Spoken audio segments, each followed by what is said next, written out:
Our final project. Uh,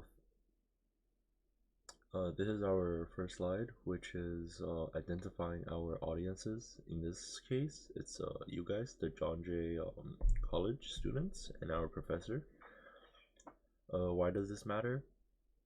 It's to enhance everyone's media literacy and critical perspective in our academic environment.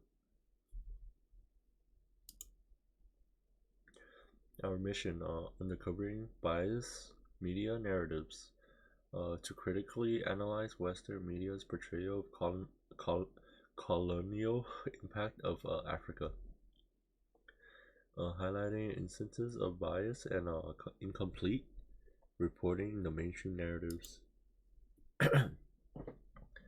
Alright, our first reading material is the letter. The letter is one of the class material, which is about how it's to believe the Congo is being controlled and converted to local people during the colonization of Africa in the 1800s. It suggests using Christianity to manipulate and dominate the African population. However, there's a debate about whether this letter is actually real or not. Either way, it's often used to show how European colonizers thought about and treated African people. Yeah. Okay, now the second course material by Walter Rodney. The book How Europe Underdeveloped Africa explains how European colonization made Africa poor. He talks about how Europe took advantage of Africa's people and resources. The book is important for understanding how colonization affected Africa's history and current situation. In both articles, they did not talk about how the Africa is experiencing like corruption and the constant war that's going on in the Africa state. Instead, they're just blaming about the colonization. Okay.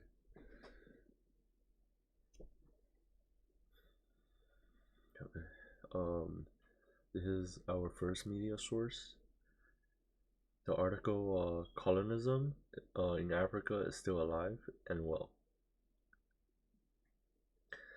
in The Guardian is viewed as focusing too much on British colonism as the main reason for Africa's current issues. This perspective is a critique for not sufficiently considering other factors like internal governments in Africa countries, regional dynamics, and the broader global economy, which has also significantly affect Africa's current situation. Our second media source from CNN,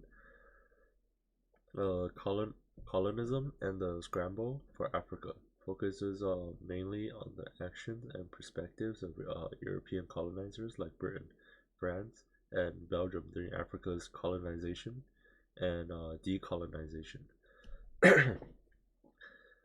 This approach is seen as overlooking and the diverse experiences and viewpoint of African nation and people during and after colonial rule.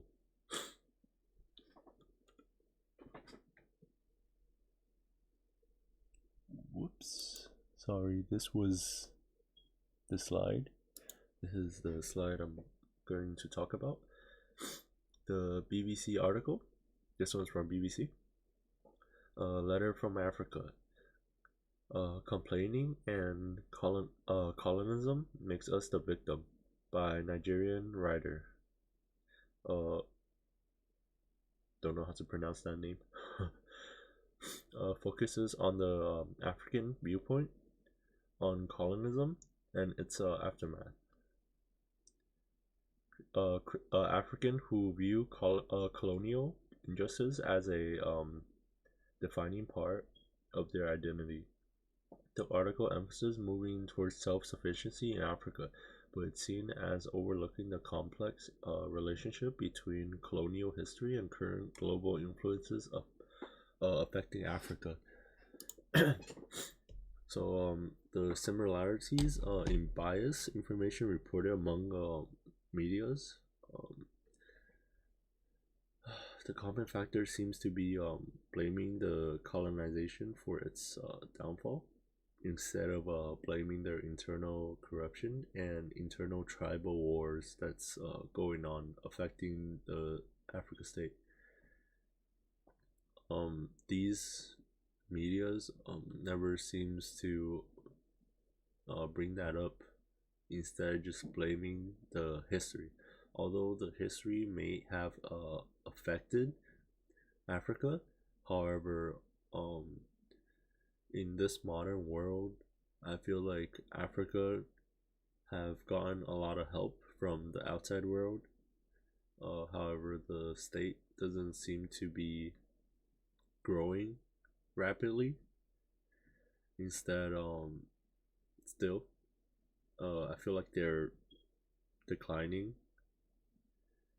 as a whole because of the large amount of war that has been going on in Africa and the lack of help their government has provided to the state. Um, Here is the end of my presentation. This is my citation page. Thank you. Hopefully I pass.